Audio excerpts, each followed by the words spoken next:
Ela é a esposa desempregada que supostamente vivia às custas do marido, gestor de fundos de hedge. E agora ela é acusada de um crime horrível, supostamente embriagada, acelerando em um Porsche de US$ 100.000, atropelando um homem que estava apenas em um primeiro encontro, comprando alguns donuts. Em breve, poderemos descobrir se essa mulher vai trocar um estilo de vida luxuoso pela decoração menos glamurosa de uma cela de prisão. E espere só até ouvir qual é a defesa dela. Vou te dar uma dica: sapatos de grife. Acompanhamos o caso apresentado pela Law and Crime. Sou Chris Stewart.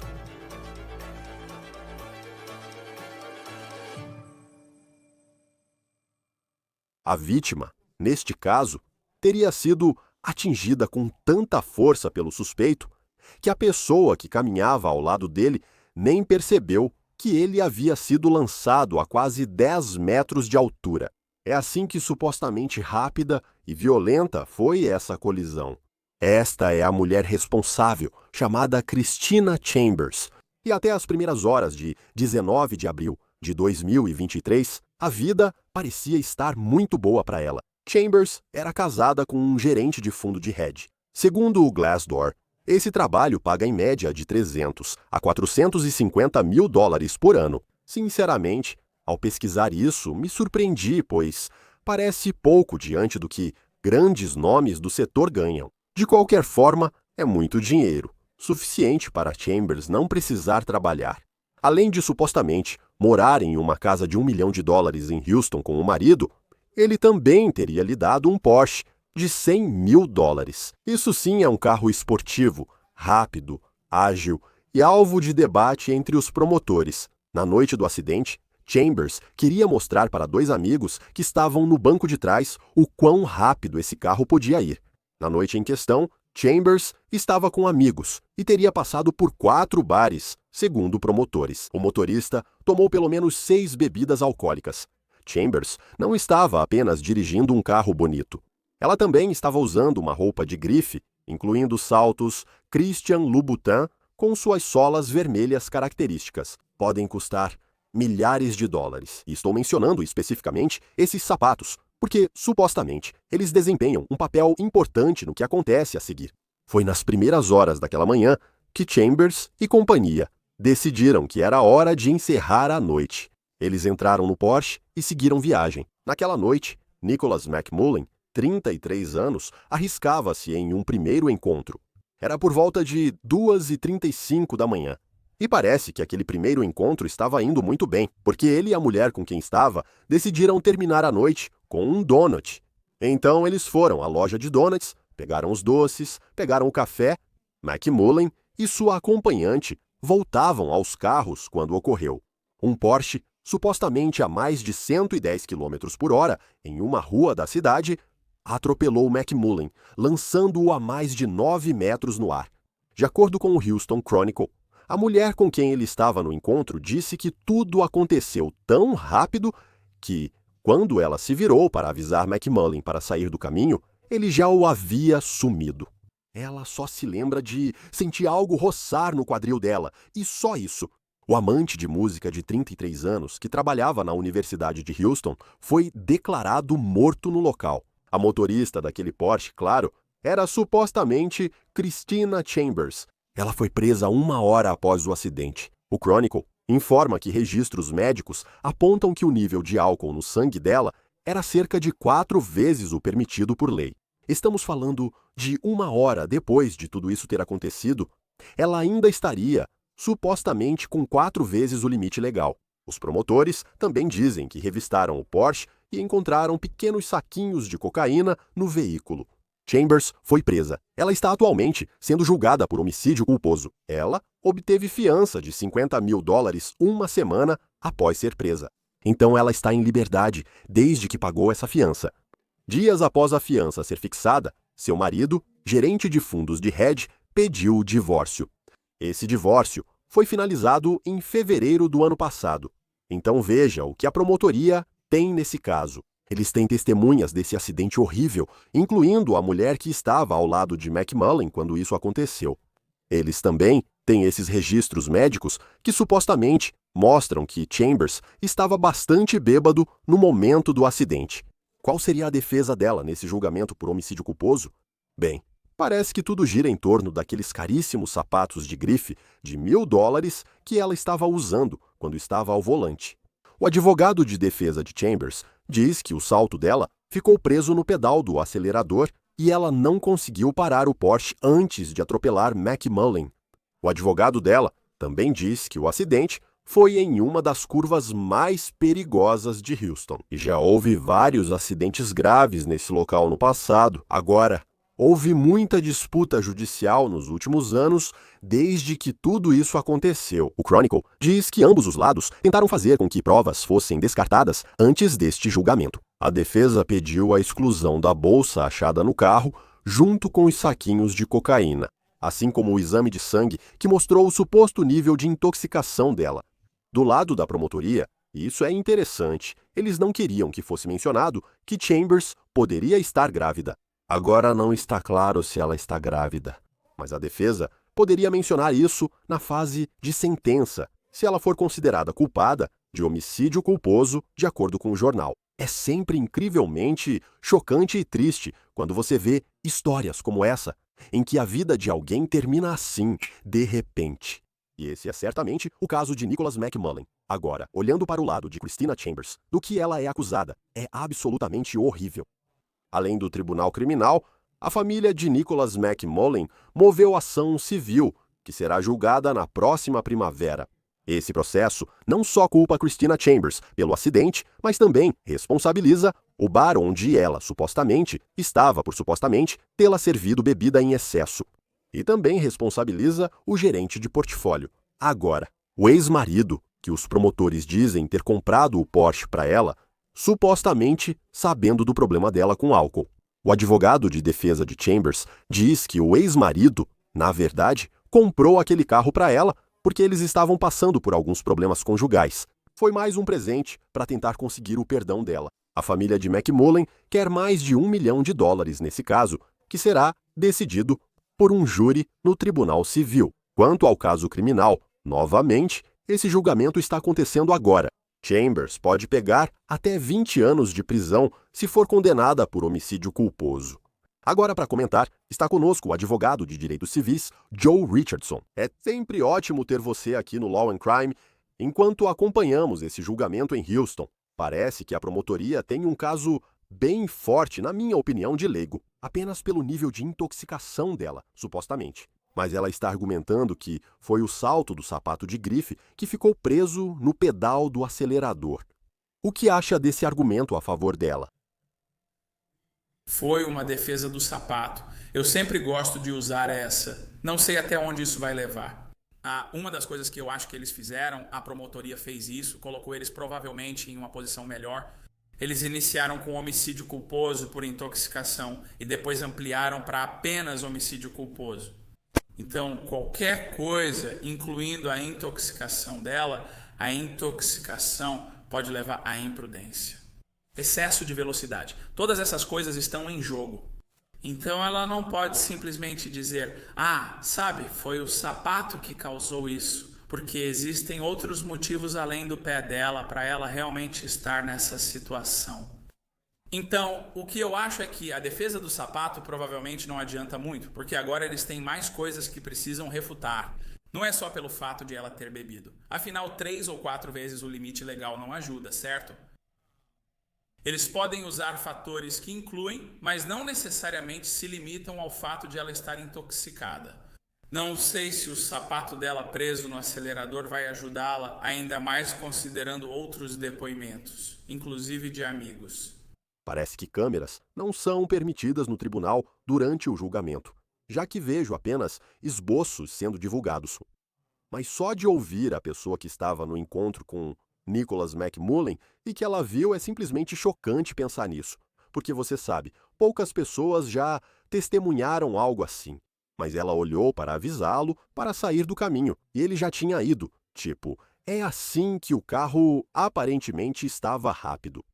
Apesar de a defesa alegar que a curva em Houston era perigosa, já ocorreram outros acidentes semelhantes antes. Até onde você sabe, você tem a defesa do sapato? Quão forte é isso? Quão forte é essa defesa? Essa era simplesmente uma rua muito perigosa na qual ela estava dirigindo. Não acho que isso ajude, pois significa que se você conhece a rua perigosa, já está familiarizado com ela. Ou seja, não deveria andar nela a 110 ou 120 km por hora. Você precisa dirigir e respeitar o limite de velocidade. Tenho certeza de que ela estava acima do limite. Desculpe a expressão, mas também não dirija mais rápido do que o seguro. Se o limite é 56 km por hora, mas está chovendo, nevando, escorregadio ou há muitas pessoas, essa pode não ser a velocidade mais segura para dirigir. Então isso ainda não tira a obrigação dela de fazer o que precisa ser feito, porque é uma curva perigosa. Se esse for o caso. Eu não sei quanto disso seria levado para o julgamento, mas certamente, do lado civil das coisas, seria. Acusações de que ela era alcoólatra ou que era alguém que saía para beber regularmente. Nesse caso, o nível de álcool no sangue sendo 3, 4 vezes acima do limite legal, quero dizer, isso é significativo, como esse histórico influencia. Porque se você está falando de um momento específico em que algo acontece e o que causou esse momento, como o histórico de alguém influencia. Se ela era alguém que saía para beber com certa frequência ou bebia bastante, era conhecida por beber ou ficar bêbada. Como esse passado poderia influenciar o que aconteceu naquele momento específico naquela estrada? Tem algumas coisas. Primeiro de tudo, quando você fala sobre negligência, você sabe que o ponto-chave da negligência é a previsibilidade. Você poderia prever o consumo de álcool, o excesso de velocidade, etc. Além do dever, é previsível que se você não agir, alguém pode se machucar. Isso é uma coisa específica. Essa é uma forma de isso influenciar. E claro, isso pode fazer com que o júri seja menos simpático. Perceber isso antes aumenta a chance de resolver o caso em instâncias superiores. Além disso, isso varia muito entre estados. Eu não sei se é por causa do divórcio que está acontecendo. Eu não quero que a gente se adiante achando que há um argumento de que há menos dinheiro disponível. Às vezes, com uma conduta intencional, você não pode eliminar uma sentença com falência. Então, pode ser que em um determinado caso, ela diga, bom, sabe, eu posso eliminar isso com falência. Mas com base nessa conduta, se temos uma conduta intencional, sabe, negligência grave, mas além da negligência comum. Em alguns estados, não sei como o Texas lida com isso, não é possível quitar na falência por ser conduta intencional. Então isso fica ali no fundo, meio que em segundo plano, mas pode influenciar nisso também. No lado criminal, estava pensando nisso, porque novamente ela dirigia a 110 km por hora na estrada. Quero dizer, em Houston, se você já viu, o trânsito é horrível, então é como se ninguém nunca estivesse a 110 km por hora em Houston. Eu sei que era 2:30 da manhã quando isso aconteceu. Então ela está em uma estrada onde você, sabe, está ultrapassando muito o limite de velocidade. Ela está, sabe, você tem os registros médicos que mostram que ela estava bêbada na hora em que tudo isso aconteceu. Parece um caso tão sólido. E com tanta discussão antes, você se surpreendeu que foi a julgamento em vez de conseguir algum acordo? Sim e não, porque me parece que ela estaria procurando um acordo, ela deveria estar muito interessada em buscar um acordo. Porque esses fatos não são bons. Mas, ao mesmo tempo, talvez a promotoria não seja tão generosa na hora de oferecer o acordo. Eles estão confiantes na condenação dela, especialmente após ampliarem a acusação de homicídio culposo. Pode ser uma situação que realmente choca a consciência. E você sabe, tem esse pobre rapaz que está em seu primeiro encontro e ele literalmente é separado da pessoa ao lado dele. E todo mundo consegue ver isso acontecendo. Os amigos dela a consideram uma alcoólatra. Ela acelera muito, ainda mais com o carro novo. A promotoria pode dizer, não vamos te oferecer muito? Acho que, se ela for considerada culpada, será no Texas. A pena pode variar de 2 a 20 anos, uma faixa ampla para homicídio culposo. E tem essa outra parte, que o Houston Chronicle está relatando que houve. A promotoria quis rebater qualquer sugestão de que ela pudesse estar grávida, mas não está claro se ela realmente está grávida. Mas se ela estiver, isso é algo que a defesa pode usar na fase de sentença. Como esse argumento poderia impactar quantos anos de prisão ela poderia pegar se for considerada culpada? Se eu fosse ela e fosse considerada culpada, ou da equipe dela, eu certamente diria isso. Ela está grávida, entrou em um programa, não está bebendo, não bebe há um certo tempo. Agora ela está grávida e precisa estar lá para o filho.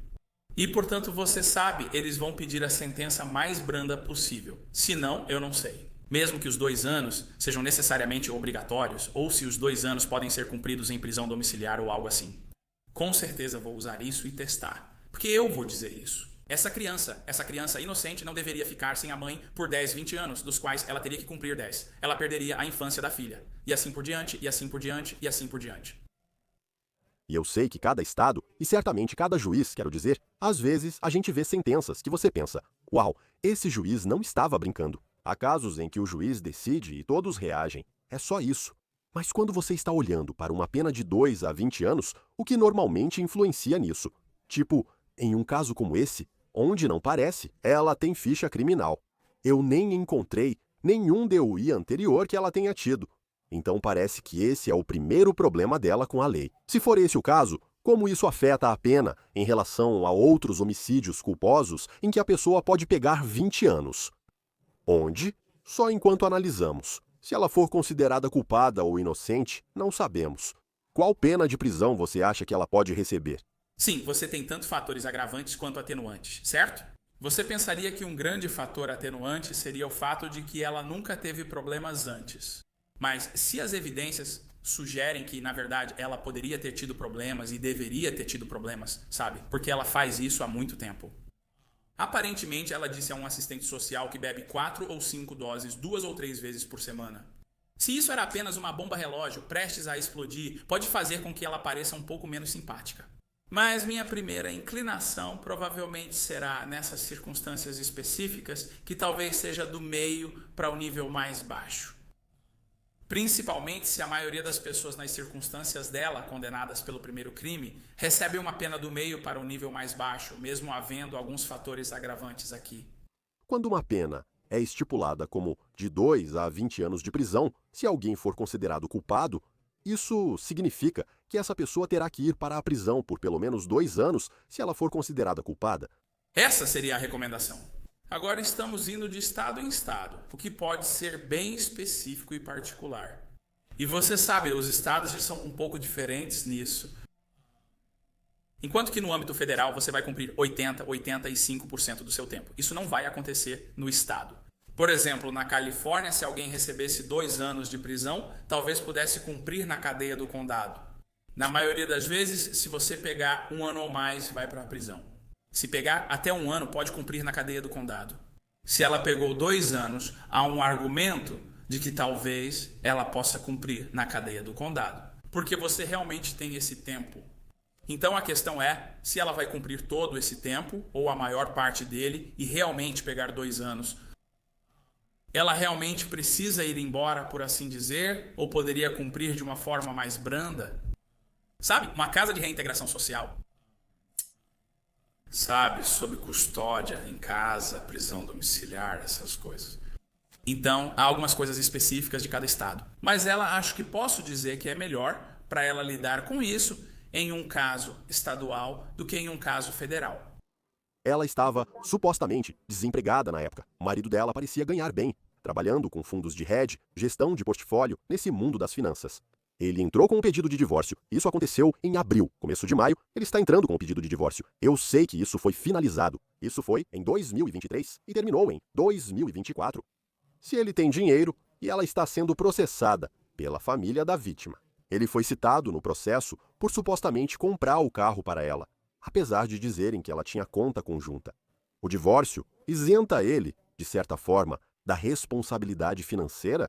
Diante desses fatos, não parece que protegeria, porque a questão é, qual era a situação no momento do incidente? É o momento do incidente, você ainda não está divorciado. Às vezes, no âmbito do direito de família, existe o período do casamento até a separação, não necessariamente até o divórcio. Se não houver separação, então, teoricamente, você continua responsável. Isso também pressupõe que ele possa ser responsabilizado na mesma medida que ela pode ser. Não me parece que eles estejam falando sobre ele ser listado como proprietário registrado, Estado da Califórnia.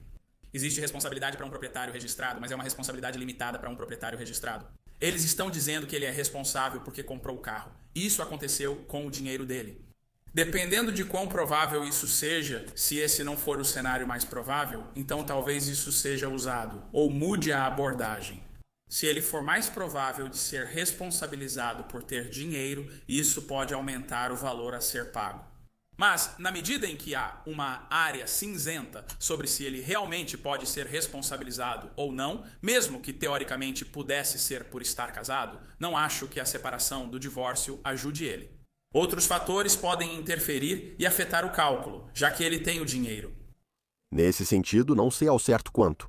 Você sabe como foi a divisão, quem ficou com o quê no divórcio, mas vamos supor que eles finalizaram esse divórcio. Ela não fica com nada. Ele fica com todo o dinheiro e bens no nome dele. Sobre o processo, sei que a família pede mais de US$1 milhão. Sem isso, ela não tem dinheiro. Um júri decidiria por ela ou pela família da vítima. Tipo, como isso influenciaria a família a receber dinheiro se ela não tem nada sem ele? Bem, sabe, o que a gente sempre gosta de dizer no mundo dos autores, para ser bem honesto, é sobre onde está o bolso, onde está o dinheiro. Deve haver algum seguro em algum lugar, certo? E para alguém com esse tipo de condição, provavelmente deveria ter uma boa quantia de seguro. Onde há uma dúvida se a seguradora vai pagar. Agora, isso se torna uma verdadeira lição sobre má-fé, que não é necessariamente o que estamos falando, não viemos aqui para falar sobre isso. Mas quanto mais provável for que a seguradora tenha que pagar, potencialmente ela vai estar mais inclinada a fazer isso agora, em vez de fazer depois.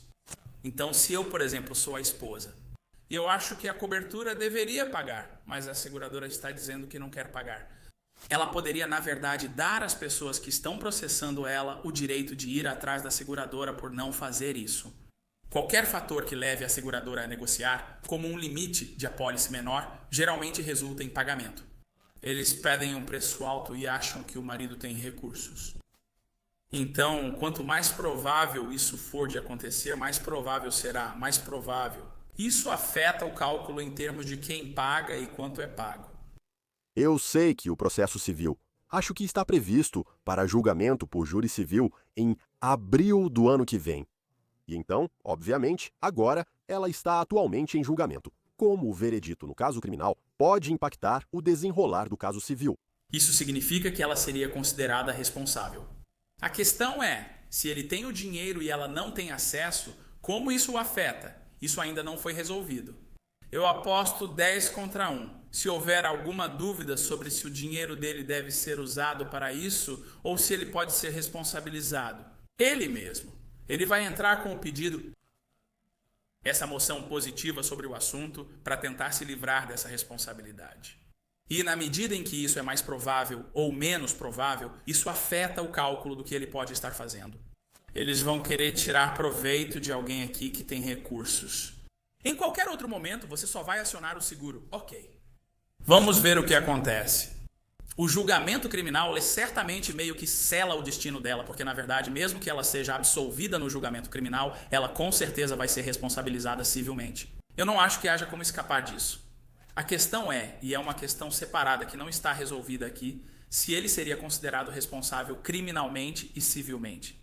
Principalmente se houver algum problema com o acesso aos fundos por causa do divórcio. Tudo ocorreu em 2023. Agora, em 2025, tudo está se concretizando. O julgamento civil será em 2026. Ela e o marido estão sendo processados, além dos bares onde ela teria ido naquela noite e que serviram bebidas para ela. Ela chegou a isso, sabe? Aproximadamente 4%, 3%, 4% acima do limite legal. Ou vezes o limite legal, desculpe. Só para finalizar, quanto tempo um julgamento civil como esse pode durar, considerando que há tantas pessoas sendo processadas? Pode levar anos, porque todo mundo que foi processado provavelmente vai tentar essa moção positiva. Eles vão tentar sair do caso. Normalmente, o que acontece é que as pessoas se reúnem e analisam suas coberturas. No que diz respeito aos bares, às vezes é difícil conseguir bares. Só se for evidente que a pessoa está completamente embriagada e que você realmente não deveria tê-la servido. Não tenho certeza se o Texas faz isso de forma um pouco diferente ou algo assim. Então, mas na maioria das vezes, as pessoas com cobertura se reúnem e dizem, vamos pagar isso. Ou eles podem processar uns aos outros, eles poderiam se processar por indenização, e você sabe esse tipo de coisa. Contribuição e negligência comparativa. E normalmente quem vai ser o mais responsável geralmente fica na linha de frente. E há uma cobertura que vem daqui, uma cobertura que vem daqui e uma cobertura que vem daqui. É preciso negociar e dialogar para definir as probabilidades de responsabilidade de cada um. E então eles decidem a partir daí. Vamos ver como isso se desenrola. Certamente o lado civil da questão, enquanto o lado criminal está atualmente sendo julgado no tribunal em Houston. Joe Richardson, advogado de direitos civis, é um prazer tê-lo no Law and Crime. Obrigado por explicar o caso. Muito obrigado. Agradeço. Até mais, Cris. Isso é tudo para o On the Case, do Law and Crime. Inscreva-se no YouTube e Spotify. Eu sou Chris Stewart. Até a próxima